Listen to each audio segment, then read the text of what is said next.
Gracias. Bueno, buenas tardes. Lo que intentamos dentro de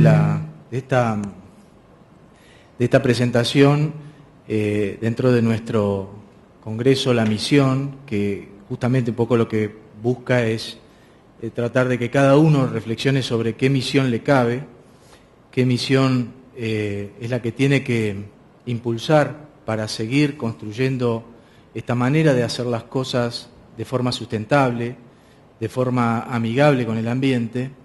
Y esta es una charla, o dos presentaciones, que la verdad que da gusto porque forma parte de lo que todos queremos formar parte, que es parte de las soluciones, parte de las herramientas que vamos teniendo para poder enfrentar las diversas manifestaciones que hace la naturaleza en esto de querer producir, de querer llevarla a hacer las cosas que nosotros necesitamos, como son los alimentos, las fibras, la energía.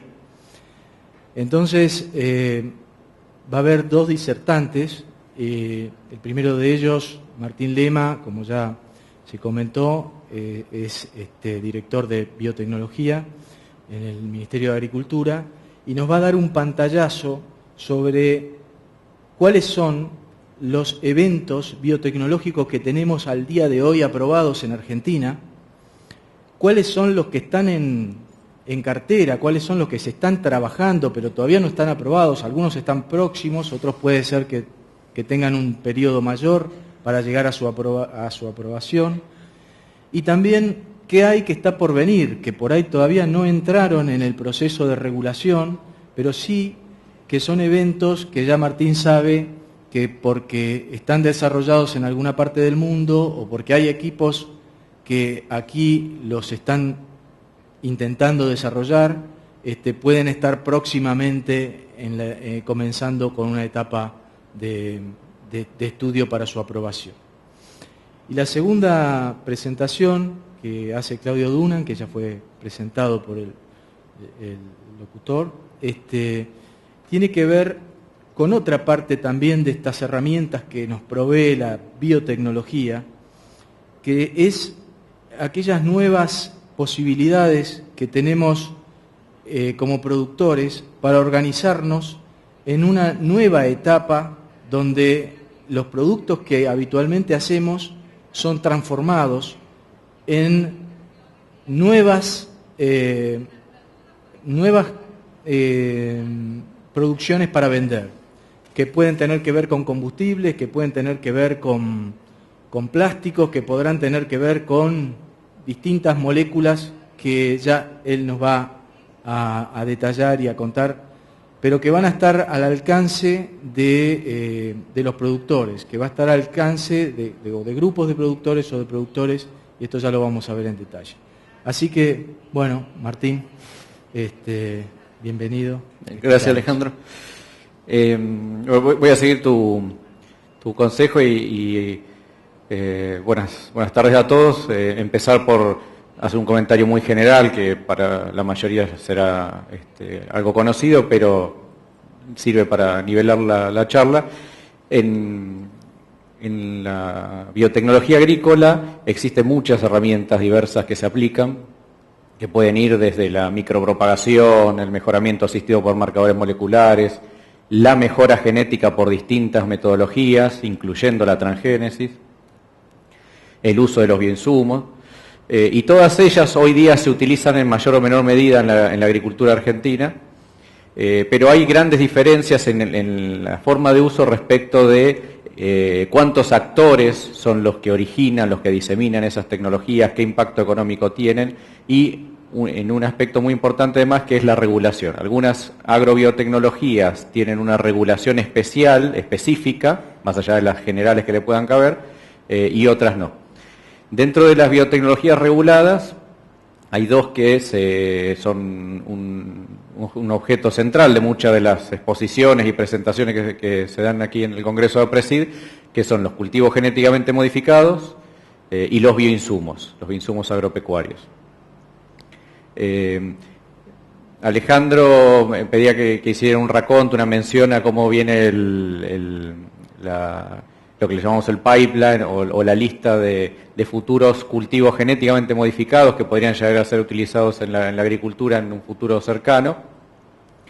Si hablamos de ese tipo de productos, cabe recordar que hay en Argentina y en muchos otros países existe un sistema regulatorio específico que evalúa la inocuidad de estos productos, evalúa la inocuidad para el consumo humano, evalúa la seguridad, la bioseguridad para el agroecosistema cuando se liberan comercialmente, y también se tiene en cuenta el impacto productivo y comercial de estos productos. Y ese sistema regulatorio que evalúa esas tres cuestiones principales termina en una decisión emanada del Secretario de Agricultura, Ganadería y Pesca cuando aprueba uno por uno cada uno de estos productos.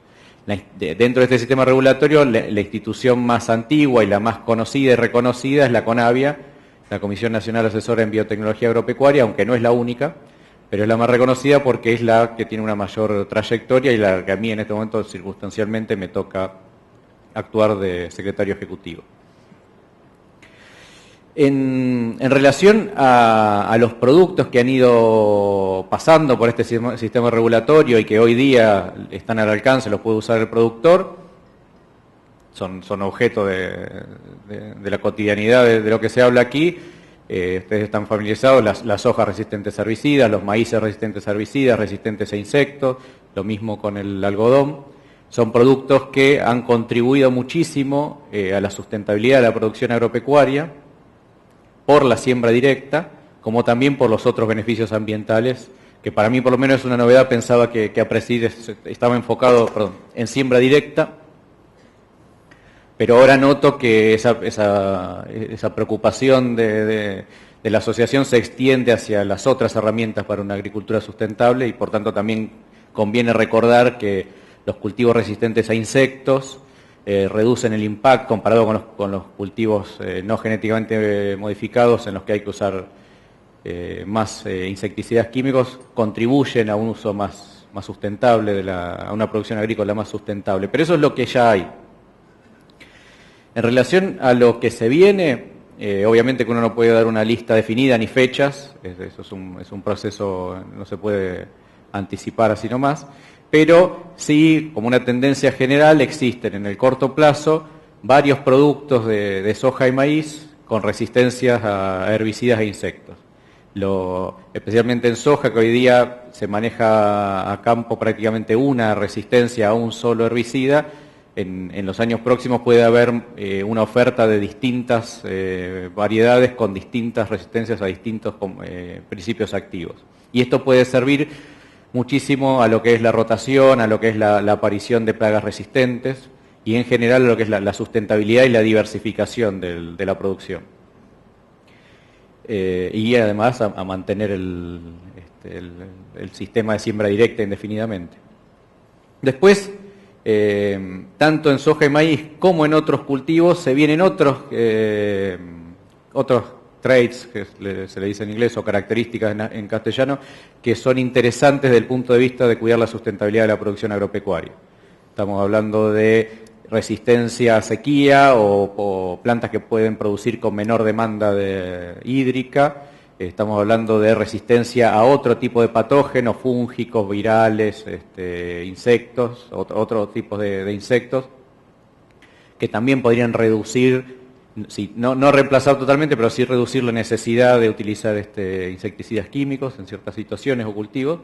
Y una buena noticia es que además esto se diversifica hacia otros cultivos, no solamente soja y maíz, sino que también está la posibilidad de que eventualmente en el futuro cercano se utilicen cultivos genéticamente modificados, quizás en trigo, en papa, en caña de azúcar, en cártamo, en remolacha. Por otro lado, esto asimismo existe en otros cultivos que pueden ser relevantes para esta audiencia, como la colza, el girasol o el sorgo. También existen estas características. Está un poco más difícil que salgan en el corto plazo por cuestiones de evaluación de flujo génico, posibilidad de que los genes insertados por el hombre pasen a otras especies. Entonces eso puede hacer que tarde un poco más en aparecer esas novedades. Pero en fin de cuentas el panorama es ese, es una apertura en los años venideros hacia otras características y tanto más importante hacia otros cultivos.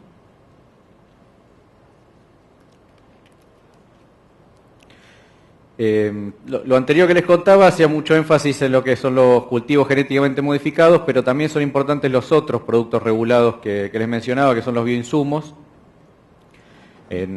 Aquí en el plenario se mentaba el programa de investigación Biospaz, que es uno de los más importantes en el mundo respecto de recabar información práctica y concreta sobre el uso de bioinsumos.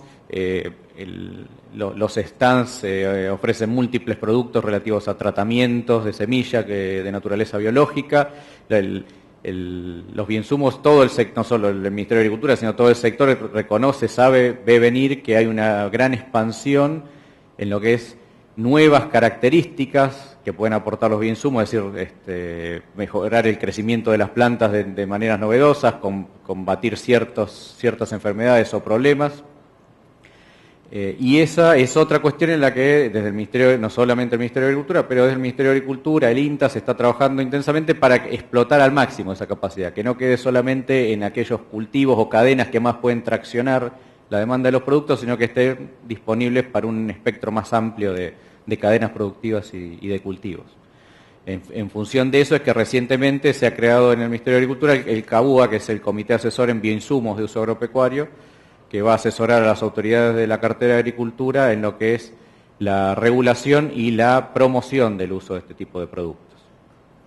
Aquí Alejandro es miembro de CONAVIA y de CABUA por APRESID, y es una contribución muy importante que nos hace la institución. Se me complicó cruzar el título y el subtítulo de este bloque, de este panel, porque tenemos que hablar de bioeconomía y tenemos que hablar de la contribución de las nuevas biotecnologías a la producción sustentable. Previamente he estado comentando un poco el tema de cómo las nuevas características, tanto las que ya están a campo como las que el productor puede llegar a acceder en el futuro inmediato, contribuyen a la mayor sustentabilidad ambiental, pero también en términos de bioeconomía hay que señalar que estas herramientas, llamémosles los cultivos genéticamente modificados, los bioinsumos y algunas otras herramientas de la agrobiotecnología, contribuyen al agregado de valor, a una mayor productividad intrínseca de los cultivos o productividad por hectárea. En algunos casos contribuyen a la industrialización en origen, aunque también, como sabemos, pueden tener un impacto en lo que es la desmaterialización de la producción o la menor necesidad de utilizar ciertos insumos adicionales, mecánicos o físico-químicos. Es muy interesante ver cómo muchas herramientas agrobiotecnológicas lo que tienen de diferencial comparadas con herramientas anteriores de la Revolución Verde u otras herramientas que tienen resultados similares, es que las herramientas agrobiotecnológicas suelen generar soluciones in vivo, es decir, en el organismo vivo que uno compra. Y eso es lo que desmaterializa, lo que ahorra, lo que convierte el tener que pagar los insumos adicionales a tener que pagar el valor de la propiedad intelectual, y eso tiene un impacto desde el punto de vista del valor del producto y la evolución del valor del producto. Así que ahí también trato de comentar esto para abrir la discusión sobre el tema de biotecnología hacia bioeconomía. Por último, estaba pensando, ya que este es el Congreso de APRESID, desde el punto de vista de alguien que trabaja en el Ministerio de Agricultura, en las políticas públicas relativas a la biotecnología, que entre sus otras actividades, ¿qué puede hacer APRESID que sea muy positivo para nosotros? Algunas cosas que voy a decir ya las están haciendo. Por supuesto, la primera es que siga participando Alejandro en CONAVIA y en CABUA, ya sea la CONAVIA, que tiene un rol regulatorio de evaluar las solicitudes de los cultivos genéticamente modificados que van a ser ensayados a campo en condiciones controladas de bioseguridad, o la liberación comercial. Hay un profundo análisis técnico donde hay muchos elementos relacionados con cuestiones agronómicas y con el uso específico, con el manejo que se le da al cultivo, y entre otras instituciones APRESID aporta mucho en ese sentido. Pero desde el punto de vista de políticas públicas sería interesante si APRESID ayudara a identificar nuevos cultivos, o sea, nuevas especies, además de la soja, el maíz o el algodón, en los cuales la pronta adopción de variantes biotecnológicas pudiera tener un impacto mayor en lo que es la sustentabilidad o la mayor adopción, por ejemplo, de la siembra directa. Existen opciones en varios cultivos, pero el sistema, llamémosle sistema, los desarrolladores, más el Estado, y el Estado entendiéndolo desde la regulación hasta convencer a los chinos de que aprueben los mismos eventos que aprobamos nosotros para poder exportarles, o sea, toda esa cadena no permite aprobar los cultivos biotecnológicos con la velocidad con la que uno desearía. Va un cierto paso. Entonces, a veces hay que tratar de enfocar, elegir. Y ahí APRESID puede jugar un rol muy importante en identificar cuando la biotecnología se expanda hacia otros cultivos, hacia cuáles sería más ventajoso en función de la sustentabilidad. Por otro lado, en otros casos, como por ejemplo lo que es la soja y la resistencia a herbicidas, hay muchísimas opciones. O sea, hoy día el agricultor puede acceder a resistencia al glifosato, pero en lo que ha sido aprobado en los años recientes y podría salir al mercado en cualquier momento, o lo que está en cartera para ser aprobado, existen sojas resistentes a muchos otros herbicidas, y todos ellos se postulan como la alternativa o la diversificación, la competencia frente a la aparición de las malezas resistentes. El problema es que no es tan fácil que todos esos productos salgan al mercado al mismo tiempo. Entonces, obviamente que los desarrolladores, cada uno defiende que su producto es el más conveniente. Terceras instituciones como APRESID podrían ayudar a identificar cuáles de estas opciones tecnológicas, cuáles de estas nuevas resistencias herbicidas en cultivos como la soja o el maíz convendría que se adoptaran más prontamente. Por otro lado, es muy importante el rol de APRESID en difundir los esfuerzos para una agricultura más sustentable y que no solamente están en intenciones, sino que realmente se llevan adelante en la Argentina, y que si bien no todo se lo deben a la biotecnología y no necesariamente la siembra directa requiere de biotecnología, sí ayuda bastante. Y entonces ayudar a difundir que la biotecnología ayuda a cuidar la producción agropecuaria, ayuda a cuidar la sustentabilidad de la producción agropecuaria, en particular a través de la preservación del suelo con la siembra directa. Eso es muy importante tanto hacia la percepción pública de la propia sociedad argentina, como también hacia otros países, como otros países ven o juzgan lo que es la producción agrícola argentina. Entonces, tengan en cuenta que ya sea por una honesta vocación del cuidado y del medio ambiente, de la sustentabilidad, o por cuestiones comerciales, muchas veces hay que salir a defender la productividad argentina frente a planteos relativos a huella de carbono, emisiones de gases de efecto invernadero. El caso de la siembra directa es un importante contrapeso de Argentina. Lo que puede mostrar para decir que la agricultura argentina es tanto más conservacionista que la de otros países. Y es muy importante que eso se difunda lo más posible. Y además es importante desde el punto de vista de otras instituciones, además de APRESID, no solo el Gobierno Nacional, pero contar con información concreta. O sea, uno viene a los congresos, uno habla con la gente y sabe de estas cosas cualitativamente, pero sería bueno tener una biblioteca. Existe, digamos, pero compilarla, difundirla, de datos concretos recabados a lo largo de los años, de cómo se ha ido preservando, aumentando la cantidad de materia orgánica u otros indicadores de la sustentabilidad de la producción con siembra directa, para que todos ayudemos a difundir eso hacia la sociedad y hacia los otros países. Y por último, y de nuevo lo que estoy diciendo es medio una perogrullada porque lo están haciendo, ayudar a promover el uso responsable de los agroquímicos. Basta con mirar el programa del Congreso para saber que eso lo están haciendo, pero uno lo dice como para alentarlos a por favor seguir haciéndolo. Si vienen de escuchar la plenaria que ocurrió hace un rato, no hay mucho más que justificar por qué. El tema está instalado en la sociedad, hay un reconocimiento de que por ahí hay una exageración en las acusaciones, pero también hay algo de verdad y hay que educar y evitar ciertos incidentes que no deberían ocurrir. Pero asimismo, me parece que APRESID puede jugar un rol muy importante en educar sobre las alternativas biotecnológicas, en particular los bioinsumos, como una alternativa, complementariedad a los enfoques químicos, y el día de mañana, cuando existan variedades de cultivos resistentes a sequía, concientizar sobre el uso sobre la conveniencia del uso de esas variedades como una manera de ayudar entre todos a cuidar el recurso agua. Con eso yo concluyo lo que había preparado para decir. Gracias.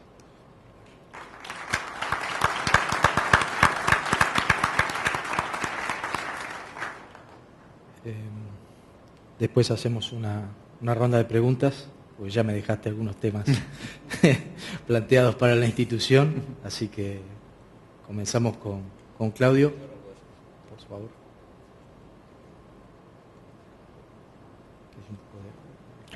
Yo me sigo.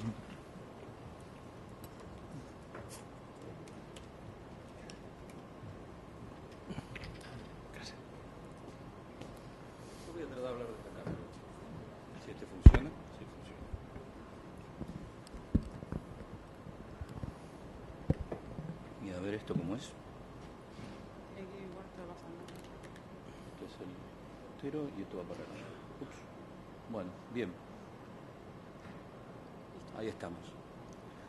Hola, buenas tardes. En principio, muchas gracias por la invitación a esta presentación sobre bioeconomía, la biotecnología industrial relacionada a las alternativas que puede generar para el desarrollo de distintas áreas del país a través de diversificar y multiplicar las oportunidades de ingresos de los productores agropecuarios.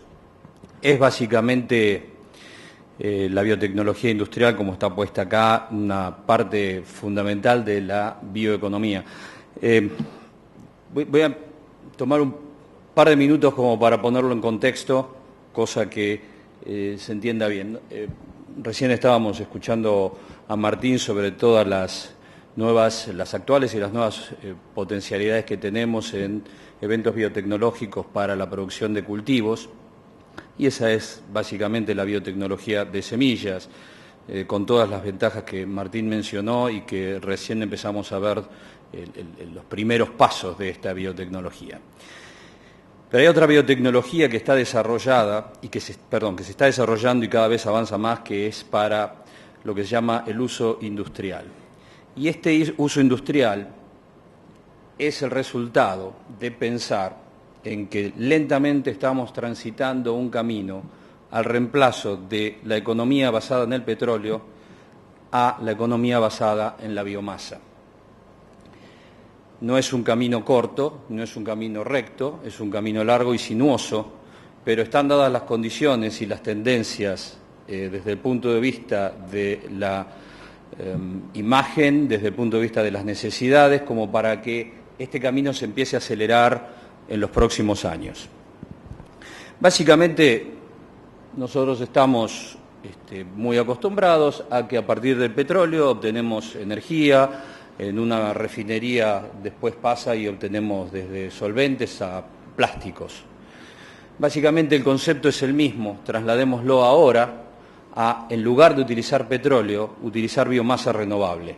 En lugar de utilizar fotosíntesis acumulada hace millones de años, utilizar la fotosíntesis del día en tiempo real. Y esto es básicamente porque estamos transitando un cambio de paradigma en donde la humanidad necesita moverse a un uso de los recursos mucho más eficientes y fundamentalmente hacer una actividad económica baja en carbono. Entonces, lo que ofrece la biotecnología industrial y otra disciplina muy, muy interesante que es la química verde, es la oportunidad de transformar esta biomasa no solo ya en energía, biocombustibles, sino también en otras moléculas de alto valor agregado que van a ir reemplazando también a las moléculas que nosotros estamos acostumbrados que también provengan de la petroquímica. ¿Por qué esto es una tendencia que se va acentuando cada vez más? Bueno, básicamente estamos sobreusando el planeta.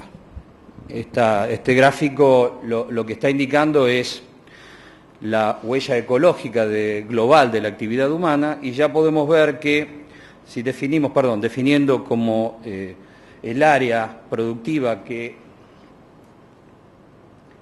provee los recursos necesarios para la actividad humana, vemos que más o menos en la década del 80 ya sobrepasamos la biocapacidad del planeta.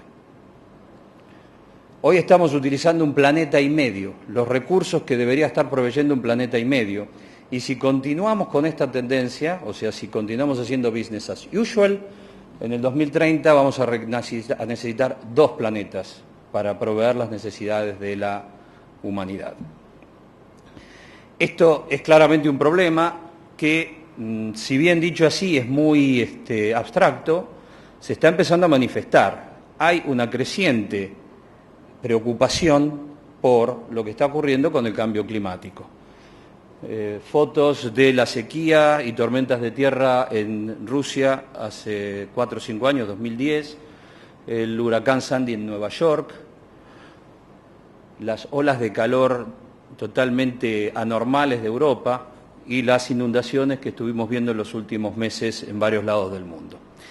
Si vemos a números reales y concretos, en los últimos 20 años se ha duplicado el número de eventos climáticos de tono catastrófico. Esto hace que lo que de un lado es abstracto porque el dióxido de carbono no lo percibimos, esto sí lo percibe la población, lo percibe la comunidad. Y empieza a haber reales indicios de imponer una necesidad de cambio. Y esa necesidad de cambio está claramente definida sobre qué estamos haciendo con la emisión de gases de efecto invernadero. Hace unos años había escepticismo, debate, hoy ese escepticismo y ese debate cada vez es más pequeño. Ya la concentración de dióxido de carbono en la atmósfera ha superado los 400 partes por millón. Hace 2 años dimos una primera conferencia sobre bioeconomía. Hace 2 años era 5 partes por millón menos. Y si vamos a cuando se comenzó a hablar en el año 92 sobre el tema del cambio climático, ya estamos en 50, 60 partes por millón más de cuando comenzaron las conversaciones para ver cómo hacíamos para reducir las emisiones de gases de efecto invernadero. La realidad es que no se ha hecho mucho.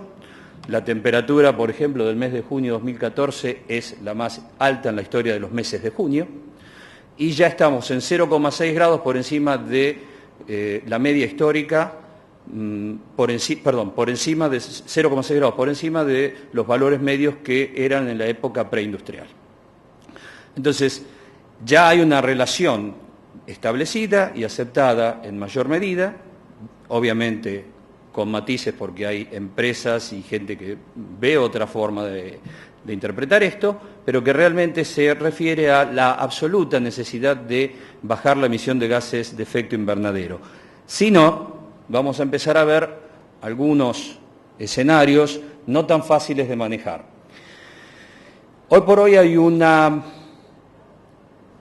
entendimiento que es manejable el cambio climático si lo mantenemos dentro de un parámetro de 2 grados centígrados. Hoy estamos en ya 0,6, quiere decir que nos está quedando 1,4 más para el incremento. Y eso se lograría si no superamos las 450 partes por millón de dióxido de carbono equivalente en la atmósfera. Hasta ese nivel más o menos podemos estar en esos grados de temperatura, y fíjense que con las tendencias actuales de emisión estamos yendo a superar los 3 grados, 4 grados en forma bastante fácil en la década del 2050 aproximadamente. Ya a esos niveles, si ustedes se fijan, sin entrar en detalles, en lo que muestra esa flecha de niveles crecientes de dióxido de carbono y de impactos climáticos, empieza a ser bastante difícil predecir lo que va a ocurrir. Pero sí sabemos que va a haber menos casquetes polares, va a haber menos zonas costeras, va a haber migraciones de zonas costeras hacia el centro, va a haber mayor preponderancias de años muy difíciles de predecir lo que pasa con los cultivos, enfermedades en los cultivos, mayores enfermedades humanas, todos aspectos que hoy los empezamos a ver en los primeros inicios, pero que claramente es una tendencia reconocida de lo que puede ocurrir. Por lo tanto, lo que hay una especie de nuevo entendimiento es que en la cumbre climática del 2015 nos tenemos que poner de acuerdo para que no encontrar cómo controlar las emisiones de gases de efecto invernadero que no sobrepasen las 450 partes por millón de concentración en la atmósfera para mantener un clima que no supere los 2 grados de incremento climático. ¿Cómo puede ocurrir? Bueno, hay varios aspectos. Incrementar eficiencias del uso de energía, tanto en industria como en consumo humano, como en transporte. Reducir los subsidios al uso de petróleo. Es increíble, pero hay más de 6.000 millones de dólares anuales en subsidios al uso del petróleo, hoy en el mundo, en distintas partes, en países altamente desarrollados. Y fundamentalmente, poner un precio a la emisión de dióxido de carbono, que ya se está hablando de unos $40 por tonelada, lo que haría que cualquier industria que genere sobregenere dióxido de carbono va a tener que empezar a pagar por esa cantidad de dióxido de carbono. La rentabilidad de esa operatoria industrial, energética, lo que fuese, se va a ver drásticamente disminuida. Esto nos deja con un interesante desafío, una interesante oportunidad que es, bueno, ¿de dónde pueden venir los recursos si no vienen del petróleo? Y pueden venir de la biomasa. Y esta es la oportunidad bioeconómica de la cual hablamos. Esta oportunidad bioeconómica es, nuevamente, la oportunidad de reducir la dependencia del petróleo, mitigar el impacto del cambio climático, transformar procesos de producción, ser más eficiente en el tema del uso de recursos naturales. Y como concepto interesante es que es altamente basado en la innovación. Por lo tanto, un país como el nuestro, que desarrolla tecnología, se puede ver muy bien posicionado, más allá de que somos un país que afortunadamente producimos biomasa. Hay muchos lugares en el mundo en donde no se produce biomasa, o se produce muy poca y no pueden depender de ella, por ejemplo, Europa. No es que no produzcan, pero la dependencia que no pueden depender de ellos solamente. Entonces, la bioeconomía es básicamente una alternativa y una alternativa económica muy importante porque con las tendencias en las cuales hoy se están viendo puede llegar a representar 2,5 a 3% del Producto Bruto Global del año 2030. El concepto central, y disculpen esta diapositiva, tenía otras características, pero las perdí en el traspaso a la computadora. El concepto central de la bioeconomía es la biorefinería integrada. ¿Qué significa esto? Es una biorefinería en donde se combinan distintas tecnologías para transformación de biomasa de distintos orígenes, que va desde residuos agrícolas, forestales, el uso de gramíneas en pastizales naturales, los residuos de alimentos. La industria alimentaria genera increíble cantidad de residuos alimentarios. Después les voy a dar un ejemplo de producción de cítricos que realmente es sorprendente. Todo eso para producir fundamentalmente energía y combustibles, pero materiales como plásticos y productos químicos, enzimas y demás, que tienen un alto valor agregado. En la medida que avanza la innovación, en la medida que hay mayor desarrollo de biotecnología y, como les mencionaba antes, de la química verde, mayor es la oportunidad que se presenta a todos estos niveles. Y mayor es la probabilidad de hacer una biorefinería que sea más rentable para distintas áreas de producción de biomasa. Empecemos con combustibles. No voy a hacer cuestiones detalladas, pero sí darles algunas ideas de lo que se trata. Hoy por hoy se producen aproximadamente 200.000 millones de litros de biocombustibles en el mundo, la mayoría a partir de cereal, de grano. Ha venido creciendo eso casi a 20% por año hasta el año 2011-2012 y esa tasa se redujo. Es interesante saber por qué. Porque tiene que haber un cambio de tecnología que pase del uso del cereal, del grano, industria alimenticia, a el uso de biomasa de no uso alimenticio. y todavía no estamos dando ese salto en la forma eficiente. Estamos en camino, ya se han abierto algunas biorefinerías de biomasa en Estados Unidos, hace poco salió un artículo que se abrió una muy grande en China también. Existen y es un camino que se está transformando. Por eso esta menor tasa de crecimiento anual.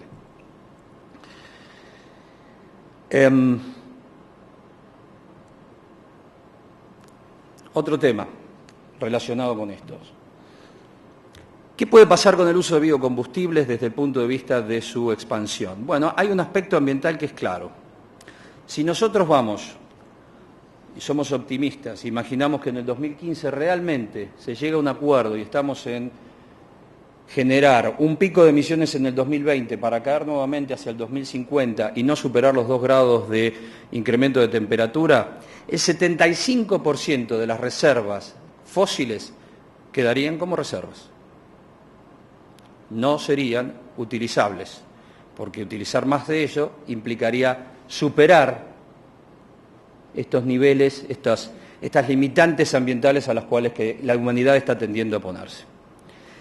Después tengo una diapositiva, si hay tiempo la muestro, de la cantidad de inversión que hay en la industria de combustibles fósiles que sobrepasa estos niveles y que, de ocurrir estas limitantes, tendrían un problema para ser utilizadas.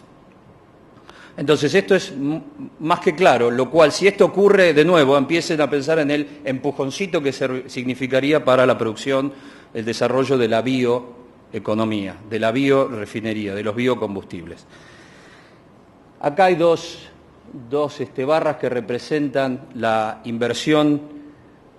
Yo no sé, puse millones de millones porque son trillones de dólares, pero honestamente es la inversión que se necesita energética para abastecer a la humanidad de aquí a los próximos 30 años es en el orden de los 30 trillones de dólares.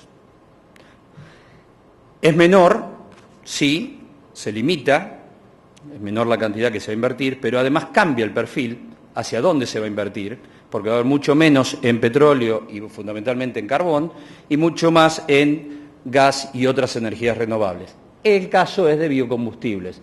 Fíjense que con la tendencia actual se estima que va a haber unos 320.000 millones de dólares invertidos para biocombustibles, y si vamos a París 2015 logrando sus objetivos, eso se triplica. Por lo tanto, es más que interesante la oportunidad que hay en esta área. Pero, como os decía, es a través de un cambio en tecnología. El uso de grano para la producción de energía no tiene los componentes de sustentabilidad que se requieren para que se siga utilizando de esa manera. Por eso es que está cambiando el perfil de hacia dónde va la utilización el desarrollo y la utilización de biocombustibles, y es hacia el uso de biomasa renovable de uso no alimenticio. Como os decía, lo voy a dejar porque es más que interesante, pero sí hay tiempo. Hay proyectos en el país en el cual esto se está tomando muy en consideración, en donde hay proyectos para el desarrollo de biocombustibles de segunda generación, en donde se desarrollan celulasas y hemicelulasas para la degradación, de los componentes lignocelulósicos. Seguramente vamos a ver un pasaje de lo que es inicialmente primera generación, que es a partir de grano, a segunda generación. En muchos casos estas biorefinerías van a estar haciendo de las dos cosas y avanzando hacia posteriormente el proceso de producción de segunda generación y de combustibles de alto valor agregado, saliendo del típico etanol a productos como, por ejemplo, el butanol, que ya es un producto de uso directo, no es un producto de corte, sino es un producto directo. ¿Cómo nosotros podemos imaginar, y de nuevo acá esta diapositiva tiene un problemita con los colores, lo que nosotros imaginamos es que las biorefinerías, sin llegar a ser mega biorefinerías como se están instalando hoy en el mundo, el modelo puede ser de transformar 10 hectáreas, el equivalente de 10 hectáreas de biomasa por día, en donde cooperativas regionales, medianos productores, pueden generar una biorefinería en su lugar Piensen que la biomasa no es transportable a diferencia del petróleo, no se puede transportar de largas distancias. Entonces esto también hace a una aceleración del desarrollo local. Entonces, inversiones que pueden estar alrededor de los 10-15 millones de dólares permitirían generar la cantidad de combustibles como para abastecer una determinada región y están dentro de lo que uno podría pensar como aceptable en cuanto a inversión, retorno y tiempo de retorno. Así que bueno, esto es algo que está ocurriendo concretamente y lo vamos a ver con mayor énfasis en los próximos años. Dentro del concepto de biorefinería integrada, yo había mencionado también que se producen otro tipo de materiales, por ejemplo, plásticos. Y acá les voy a mencionar un ejemplo. Perdón. En este caso, bioplásticos. Hoy por hoy se producen a cerca de 2.700.000 toneladas. Y se estima que en el año 2030 el 15% de los plásticos utilizados en el mundo van a provenir de biomasa, con una tasa de crecimiento más que importante. Hoy el 80% está en tema envases y eso se va a seguir multiplicando para otros usos posteriormente. Proyectos en Argentina relacionados, hay proyectos base de glicerina. Argentina produce biodiesel, la glicerina es un subproducto de la industria del biodiesel. Esa glicerina puede ser transformada en más biodiesel o puede ser transformada directamente en un bioplástico que puede utilizarse para distintos usos, envases, inclusive bolsas de supermercado y demás. Tiene como ventaja, además de todo el impacto ambiental del cual podemos imaginarnos, que el kilo de la tonelada de glicerina podrá valer $250 crudo, un bioplástico está, vamos a suponer, $2.000 la tonelada. O sea, hay un efecto multiplicador muy, muy grande. Así que por este lado también hay un desarrollo local. Este desarrollo local es un poco distinto, en lugar de estar basado en, en celulasas que van a digerir. Esto está basado en el metabolismo, en la transformación del metabolismo de una bacteria, que a través de un proceso por modificación de ingeniería metabólica llega a tomar la glicerina y la transforma en un precursor termina siendo pellet de plástico. Esto es claramente otro proyecto interesante. ¿Eso es lo que me queda? Pero un lujo.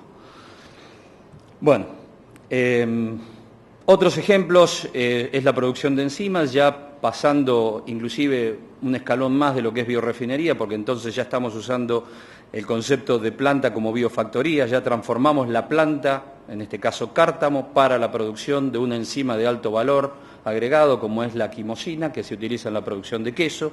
Entonces el cártamo está transformado a través de biotecnología y produce quimosina en la semilla, además de todos los otros subproductos del cártamo. Te quedas con una enzima que vale más o menos $3.000 el kilo en el mercado. Y hoy el mercado mundial son unos 200 millones de dólares. Desde más está decir los impactos, los beneficios ambientales que tiene. No utiliza energía, el cártamo absorbe energía solar y la transforma en estas moléculas de alto valor agregado. O sea que realmente da dentro del concepto que estábamos hablando inicialmente, es un proyecto de muchísimo valor. Eso mismo se puede extender, recuerden lo que les mencionaba, que para la producción de biocombustibles se necesitan enzimas. Este es un sistema que también se puede utilizar para la producción de enzimas. Utilizar el cártamo como una factoría, una planta factoría que entrega un producto de alto valor agregado, que en este caso, en el mercado, en el 2030, el mercado no va a ser de 200 millones de dólares como el producto para queso, sino de 20.000 millones de dólares, porque es un mercado en expansión claramente. Así que esto es claramente una oportunidad muy, muy importante. Y esta tecnología se está desarrollando hoy. Esta tecnología se está desarrollando hoy en Argentina. Puedo seguir con algún ejemplo más. Voy a dar 2 slides más que hablan de ejemplos en los cuales la bioeconomía y la biorefinería van a tener su desarrollo en corto plazo y van a generar un valor agregado bastante importante.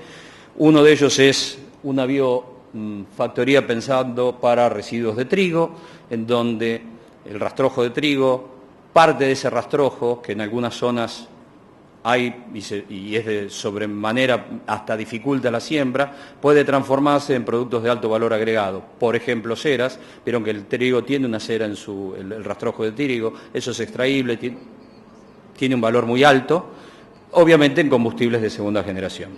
Un ejemplo que les mencionaba interesante es el ejemplo de cítricos.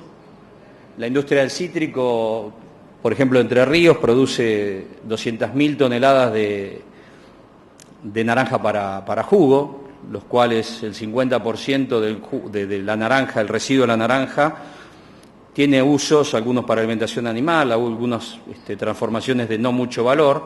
A través de química verde y biotecnología se pueden extraer pectinas, se pueden extraer limonenos, se pueden extraer otras sustancias que a una provincia como la Entre Ríos le puede representar $100 millones de ingreso extra, con una gran ventaja.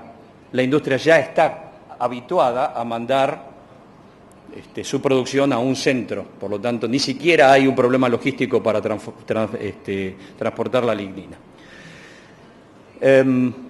Nada nos puede hacer pensar que no es posible utilizar pastizales naturales bien manejados como para producción de biocombustibles de segunda generación y desarrollar áreas o generar ingresos en áreas en las cuales hoy no hay. De hecho, hay estudios hechos por el INTA que dicen cómo manejar un pastizal para que produzca biomasa y a partir de la transformación de la materia seca de la cosecha de ese pastizal y su transformación, generar biocombustibles que podrían representar un buen ingreso para las zonas. Yo creo acá que quiero hacer un énfasis muy en particular en la regionalidad de todo esto y la importancia que tiene desde el punto de vista del desarrollo local. A diferencia de la economía basada en el petróleo es transportable de un país a otro. La biomasa probablemente no la podamos transportar más de 30 kilómetros, porque si no ya deja de ser eficiente y ya no es rentable. Por lo tanto, esto es un sistema muy interesante. La bioeconomía no es una bioeconomía de escala, es una bioeconomía de repetición. Y eso hace que el desarrollo sea mucho más distribuido. Y yo creo que eso es una gran ventaja para un país como el nuestro, que genera distintas biomasas en distintas áreas del país. Todo esto no es gratis, hay que mirar a la sustentabilidad de todo esto, que ya se está manifestando en distintas formas, se está manifestando a nivel de regulaciones, a nivel de protocolos que hay que cumplir para poder producir, a nivel de certificaciones que involucren áreas de sustentabilidad importantes como áreas económicas, por ejemplo, cuán eficientes somos en el uso de los recursos, cuál es la productividad, cuál es la rentabilidad de toda la cadena de producción. Aspectos ambientales, gases de efecto invernadero. Por ejemplo, un protocolo de la Unión Europea dice que para que un biocombustible sea utilizable tiene que reducir 35% las emisiones respecto de lo que es la nafta tradicional. Eso es una clara invocación. Y no es solamente en la planta, ¿no?, la transformación, sino en toda la cadena productiva, desde cómo se siembra, cómo se maneja, cómo se hace el transporte y demás. Por lo tanto, no es que en cada sector de la producción de esta biomasa sustentable vamos a tener que ser eficientes y sustentables en todos estos aspectos. Y por supuesto, lo que hablábamos tiene un impacto social muy interesante, como es generar diversificación de la matriz energética, no solo dependiente de un producto, un desarrollo rural mucho más importante y obviamente una seguridad alimentaria, porque tiende a considerar que no haya un reemplazo de utilización de biomasa de alimentos para otros usos si no se contemplan estas indicaciones de sustentabilidad. Bueno, creo que bastante bien. Así que si hay alguna pregunta, encantado de responder.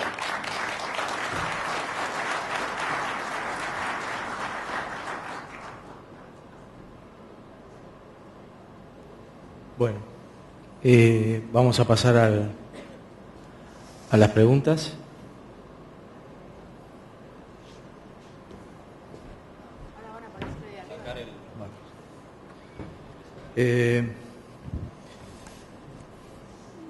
Bueno, para Martín Lema. se habla de sustentabilidad en los cultivos transgénicos, pero nunca se menciona la dimensión social de esa sustentabilidad.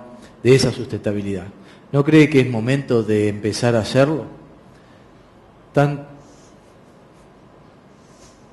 respecto a externalidades no deseadas, fumigaciones cerca de población, como a la generación del alejamiento de productores de menor tamaño por no poder subirse, entre comillas, al modelo. Bien. Bueno, primero, ese tipo de problemas sociales hay que terminar de definir su dimensión real, porque como ya lo hemos visto en otros paneles aquí y en discusiones precedentes, tenemos gente que alega que esos problemas tienen una cierta dimensión o realidad y otros que alegan que la cuestión es diferente y eso por empezar no está dirimido. Pero cualquier grado de realidad que tenga ese tipo de problemas no son inherentemente relacionados a la tecnología. O sea, la tecnología no los causa por su condición intrínseca, sino por cómo se la utiliza. Entonces, por ejemplo, si se hace una fumigación en forma inadecuada, lo que se está haciendo es usando un producto químico en forma contraria a lo que ha sido indicado o recomendado. Y ese es un producto químico que se utiliza en conjunción con el cultivo transgénico, pero que no es inherente al cultivo transgénico. Entonces, sí es cierto que puede haber una vinculación entre la presencia en el mercado, la disponibilidad de ese cultivo transgénico y la fumigación, pero no necesariamente una cosa causa la otra, ni se controla el posible riesgo en el punto del cultivo transgénico. Esa vinculación no es una cadena causal. Y no se tiene que apuntar a cortarla desde ese punto de vista, sino que tiene que apuntarse a establecer, efectivamente encontrar esos casos donde no se están aplicando adecuadamente los agroquímicos y hacer cumplir las normas vigentes o crear normas adecuadas relativas al uso de agroquímicos. Es un problema muy tangencial a lo que es la sustentabilidad del cultivo transgénico en sí mismo. Y la pregunta tenía algún componente más, pero no ¿la podemos ver otra vez?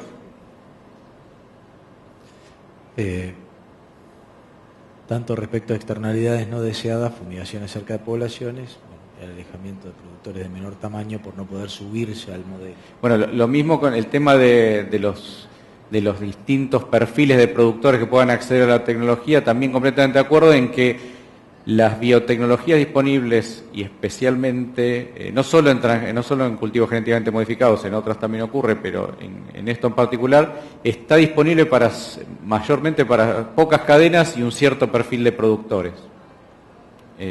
Y otros perfiles de productores y otras cadenas no se benefician de la biotecnología de la misma manera. Y esto no necesariamente tiene que ser así. De nuevo, no tiene que ver con la naturaleza de la tecnología. De hecho, la biotecnología por sí misma uno esperaría que contribuyera a un mayor número de cadenas porque se puede mejorar prácticamente cualquier planta o animal. Y además debería facilitarle la vida a cualquier tipo de productor. Al que sabe manejar alta tecnología como al que no, porque le simplifica la producción, al que quiere usar cultivos genéticamente modificados como al orgánico que puede utilizar bioinsumos para reemplazar los agroquímicos que por sus normas orgánicas prefiere no utilizarlos. Entonces, la biotecnología por sí misma debería estar al alcance de más productores, productores de distintos perfiles y en distintas cadenas. ¿Por qué eso no ocurre? Porque hay ciertas cadenas o productores que tienen mayor capacidad económica para traccionar la oferta. Ahí es donde el Estado puede intervenir para nivelar un poco el terreno y que esta tecnología esté disponible para un universo mayor de productores, lo cual a su vez va a redundar en una mayor aceptación general de la biotecnología. Porque muchos la critican en tanto que la asocian a la soja, pero cuando esté accesible en otros cultivos para otros perfiles de productores ya va a ser mayor la familiaridad de la sociedad en general y en particular del sector agropecuario. Y va a ser más difícil que veamos algunas de las oposiciones infundadas que existen hoy día. Que haya otras cuestiones sugeridas ahí que tengan que existan en la realidad, sí es cierto, pero hay que analizar exactamente dónde está el problema y atacarlo en ese punto. ¿Sí? Si hay deforestación en un cierto lugar, eso no es causado porque después se siembre la soja transgénica, como no es causado por la tecnología de la motosierra. tiene que ver con el acceso del que está haciendo eso a otros medios de vida, con el cumplimiento, con el cuánto vela el Estado por el cumplimiento de las normas que protegen las áreas forestales. Entonces hay que poner primero hay que identificar cuánto hay de realidad y donde algo es real hay que poner el énfasis donde corresponde ponerlo. Y sí hay que ocuparse, pero hay que ocuparse de la manera adecuada. Me gustaría también agregar que el hecho de que exista, por ejemplo, la soja transgénica, no es algo que hace que se utilicen más agroquímicos, posiblemente y casi seguramente se utilizan menos. O sea que la biotecnología, tal cual como vos señalabas, no es el factor que está determinando ciertas acciones o derivaciones que tiene el sistema en sí mismo.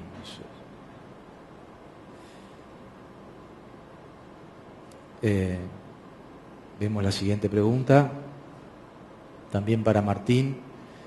¿Por qué en trigo no hay trade hoy, siendo un cultivo tan importante en superficie a nivel mundial? Bueno, la realidad es que no hay, y mi respuesta es más subjetiva o especulativa, pero en general se suele responder a eso por el lado de que el trigo se percibe como un cultivo mucho más sensible culturalmente para el hombre. Por lo menos para ciertos países, para la cultura occidental, siendo digamos, el cultivo del cual después se extrae la harina para producir el pan. Algunos dicen que la demora en la aparición de trigo genéticamente modificado con distintas características que podrían funcionar muy bien a campo existen y desde hace tiempo. ¿Por qué no están en el mercado? Es porque se cree que podría llegar a haber un mayor rechazo por el lado de la percepción pública comparado con otros cultivos, como por ejemplo, un país como la Argentina, donde la soja, cuando se empezó a producir, no era un producto de consumo masivo alimentario de la población. Y después, más que nada, se derivó hacia productos de exportación. Comparado con el trigo, quizás el trigo, siendo algo que se percibe mucho más esencial e integrado a lo que ingerimos, a lo que comemos, quizás hubiera habido mayores preocupaciones y mayor resistencia por parte del público a la adopción de ese tipo de tecnologías en ese tipo de cultivo. Esa es la explicación que usualmente se da, no necesariamente es así, pero suena plausible. Eso con el tiempo va cambiando. ¿Por qué? Porque los cultivos biotecnológicos que sí se han permitido se han utilizado durante años, ahora ya van para 2 décadas de consumo de productos derivados de soja como alimento en Argentina y en otros países, entonces ya existe una mayor familiaridad con este tipo de productos usados como alimento y probablemente hoy día no sería tan visceral el rechazo o las preocupaciones relacionadas con la liberación de un trigo genéticamente modificado. Pero además, en la disyuntiva actual, en la situación del trigo, de la producción de trigo en otros países y en Argentina en particular, toda ayuda que sea eficaz y segura, biosegura, inocua, haría una gran diferencia. Por eso es que hay instituciones como pública y privada, como el INDEAR o el INTA, que están trabajando en mejorar genéticamente el trigo por ingeniería genética, por biotecnología, para distintas características. Un poco, y hasta que viene la próxima pregunta, y recogiendo el guante de tu desafío acerca de que la institución APRESID también proponga cultivos o que ponga el foco, cultivos que serían sencillos desde este punto de vista, desde la preocupación que puede tener el público por el consumo, serían aquellos cultivos de cobertura. Todavía es una técnica que está en vías de desarrollo, podríamos decir, pero que todos los miembros de APRESID y los agricultores en general valoramos y estamos por lo menos considerando como una mitigación al monocultivo de soja, ¿no es cierto?, hacer algún tipo de cultivo de cobertura. Y ahí, como eso no se cosecha, podría ser de rápida adopción alguna modificación que pueda tener alguna ventaja en ese sentido. Me gustaría hacerles alguna consulta. Perdón. ¿Contar una cosa sobre sí. el trigo? ¿Sí? Un par de cosas sobre el trigo para ampliar un poco la visión que se pueda tener. El trigo, es cierto, es un cultivo que no ha tenido desarrollo de biotecnología en los últimos años y por lo tanto hoy hay un cambio de tendencia también porque esa falta de incorporación de tecnología ha hecho que sea menos competitivo con otros cultivos y se nota en la producción mundial y en el desarrollo del cultivo de trigo en varios países. Por otro punto, no olvidemos que hay una tendencia a relacionar lo que es biotecnología de semillas o cultivos transgénicos solo con control de malezas o insectos, que de pronto la sociedad, el beneficio que le da, se lo da un poco, lo ve medio lejano.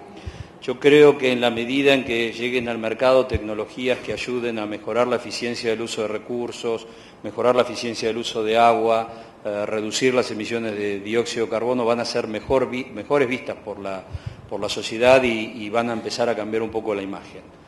Y bueno, de hecho está que sí, que con Bioceres Indiar nosotros ya estamos en pleno desarrollo de un trigo con tolerancia a sequía que en los próximos 2-3 años esperemos que esté llegando al mercado, ¿no?